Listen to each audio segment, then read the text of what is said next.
I married a monster to save my father. My name is Aurora. I am 22 years old. He was cold. He was cruel, but I signed the contract. Now he says he loves me, and I am starting to believe it. Let me tell you my story. It did not start with a grand mansion or expensive clothes. It started in a very small town, in an old house with my father. Our roof was broken and our windows were thin. In the winter, it was freezing. In the summer, it was stifling. But it was a happy home. My father was a good man, a shoemaker who worked with his hands. His hands were rough, but his heart was soft. He always smiled and sang songs. He loved me deeply. My mother died when I was a baby, so I do not remember her. It was just my father and me. We were poor, eating simple meals of bread and soup, but we had love. Maybe you know this feeling. Perhaps you do not have much money, but you have your family. Family is the most important thing. I thought my life was fine and that my father would always be strong. I was wrong. One day, everything changed. It was winter, and as the snow fell, my father began to cough. It was a harsh, rattling sound. "Are you okay, Papa?" I asked. He smiled, though he looked exhausted. "I am fine, Aurora. It is just a cold." But it was not just a cold. The next day, he could not get out of bed. His face was pale, his skin was burning, and a high fever took hold of him. Terrified, I ran for the doctor. After examining him, the doctor shook his head. "Your father is very sick. He needs medicine and hospital care. If he does not get it, he will die." My heart stopped. "How much is the medicine?" I asked. When the doctor told me the price, I felt a cold wind inside me. It was more money than I had ever seen. The doctor looked at me with pity and left. I sat by my father, holding his heavy hand and crying. I felt so small in a world that felt too big. It was a terrible feeling, but I wiped my tears and made a promise. "I will save you, Papa. I will do anything." I tried to find work everywhere. I woke up at 4 a.m. to bake bread until my arms burned from the ovens. I cut roses at a flower shop until my fingers bled from the thorns. I scrubbed school floors until my knees and back ached. I worked 3 jobs day and night, but it was not enough. The money was too small. The hospital bills were too large, and the debt kept growing. Then, I heard his name, Mr. Victor. People in town whispered about him in fear. They called him the monster. They said he was rich, heartless, and cruel. Victor lived in a gray stone mansion on a high hill that looked like a dark castle. He had bought the hospital and the bank. He owned our debt. One evening, a man in a black suit came to our door. "Mr. Victor wants to see you tomorrow morning at his house." I did not sleep that night. The next morning, I walked up the high hill under a gray sky. I passed through tall iron gates and a path of dead grass to a large library, where Victor sat behind a massive wooden desk. He was tall with dark hair and eyes like ice, piercing blue and incredibly cold. "Sit," he said. His voice sounded like thunder. "Your father owes me a large amount of money. You cannot pay it." "I am working 3 jobs," I said quickly. "I will pay you. Please, give me time." Victor put the paper down. "Time will not save your father. He needs medicine and the best doctors now." "Please," I begged, tears blurring my vision. "He is all I have." Victor stood and looked out at the dead garden. "I have a proposition for you. A deal. People say I am a monster and the town does not trust me. But if I have a sweet local wife, they will think differently. It is good for my business. You will marry me and live here for 1 year. After 365 days, you can go." And my father? I ask softly. If you sign, I will pay the hospital, hire the best doctors, and your debt will be zero. Choose. I thought of my father's kind smile and his hacking cough. If I said no, he would die. If I said yes, I would belong to a monster. It was not a hard choice. Love makes you brave. I picked up the pen with a shaking hand and wrote my name, Aurora. Good, Victor said, without a hint of a smile. Move here tomorrow. Do not be late. I moved into the mansion the next day. It was a silent, lonely life. I was Victor's wife on paper, but a ghost in his house. There was no music, no laughter. We ate dinner at opposite ends of a long table in total silence. One night, I tried to break the quiet. How was your day? He stopped eating and looked at me with those icy eyes. Do not speak to me while I eat. I felt a tear on my cheek and looked down. He was cruel. He was a monster. I missed my father's songs and the smell of leather in our small house. Loneliness covered me like a heavy blanket. But every day, the hospital gave me good news. My father was getting better. That news gave me the strength to be brave. I decided I would not just cry. I found a neglected garden behind the house. Dead flowers, tall weeds, and dry soil. I asked a maid for tools, put on old gloves, and began to dig. Working with the earth made me happy. I was bringing something back to life. Suddenly, Victor was there, looking angry. You are covered in mud. You are my wife. You do not dig in the dirt like a servant. Go inside. I felt defeated.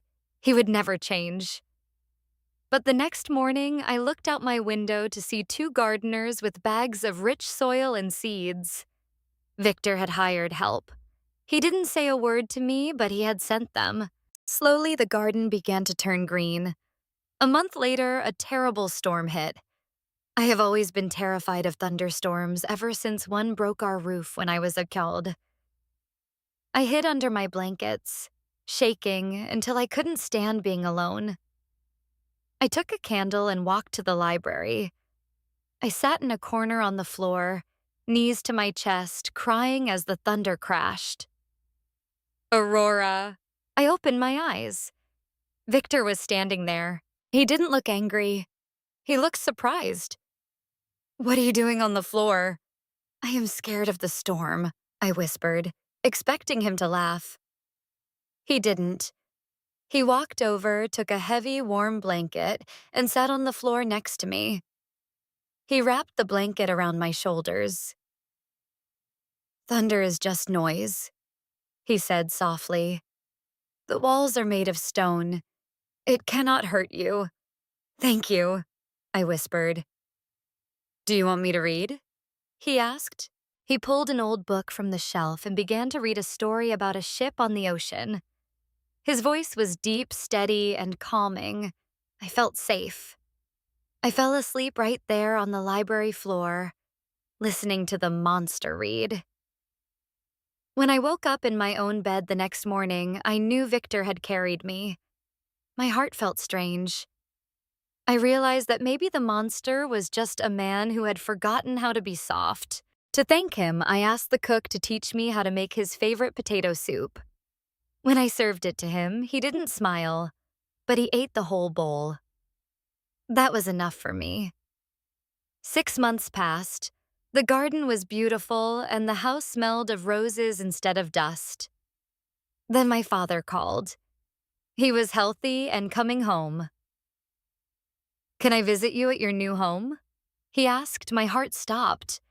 My father thought I married for love. If he saw our cold, distant life, he would feel guilty. I went to Victor's office, my voice shaking. Please, Victor, can we pretend just for one day? Can we act like a real family? Victor stood up and looked into my eyes. We will not pretend, he said. My heart sank, but then he continued. We will be gracious hosts.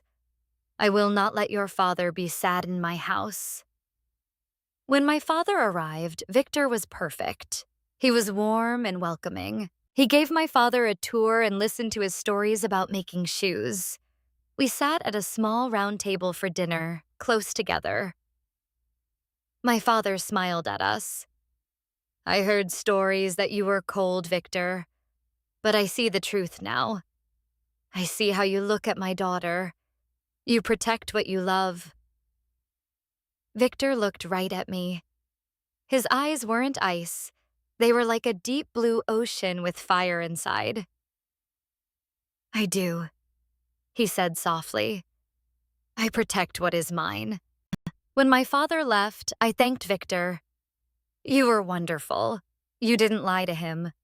I did not lie to him, Aurora, he said quietly before walking away. As autumn arrived, I realized I didn't want to leave. I liked the library, the garden, and most of all, I liked the man Victor was becoming. But then I fell ill with the same fever my father had. For 3 days, I drifted in and out of dark dreams. Every time I woke, I felt a strong hand holding mine. One night, I saw Victor sitting by my bed. He had dark circles under his eyes and hadn't shaved. He was gently placing a cool cloth on my forehead. Victor? I whispered. Relief washed over him. You have been asleep for 3 days. You stayed here? I could not leave you. I was afraid. The monster was afraid. He touched my cheek. Do not ever scare me like that again. Why do you care? I asked. I'm just a contract. Victor looked pained. You are not a contract. You never were. I saw you in town long before your father got sick. You were so full of light. I wanted to know you, but I knew you would fear me. When I found out about the debt, I bought the hospital just to get close to you. I made the deal because it was the only way you would ever live in my house. I'm a selfish man. I trapped you here because I wanted your light. Tears filled my eyes. He hadn't bought me to be cruel. He had done it because he was lonely and didn't know how to ask for love. You are not a monster, Victor, I said, touching his hair. A monster does not stay by a sickbed for 3 days. You are just a man who needs to be loved. Victor held my hand to his cheek. I love you, Aurora. More than my life. But the year is almost over. You are free. What if I do not want to be free? I asked. I signed the contract to save my father, but I want to stay to save you. Victor leaned in and kissed me. It was warm, safe, and felt like home. When the 365th day arrived, I didn't pack my bags. I went to the library, took the contract, and ripped it into pieces. Victor wrapped his arms around me and laughed. A loud, beautiful laugh that chased the ghosts away. My name is Aurora. I am no longer a girl afraid of the storm or a girl working until her hands bleed. I am a woman who chose to look past the scary stories to see the heart inside. Sometimes life is hard and people seem cold. But remember, you are stronger than you think. Sometimes the things that scare us most are just waiting for a little bit of love. Do not judge a person by their cold face. Look at their action, look at how they sit with you in the storm. Love can grow anywhere, even in the hard dirt of a neglected garden. I believe in you. Thank you for listening to my story on Learn English by Stories. Keep going, keep hoping, keep loving. Your beautiful garden is waiting for you.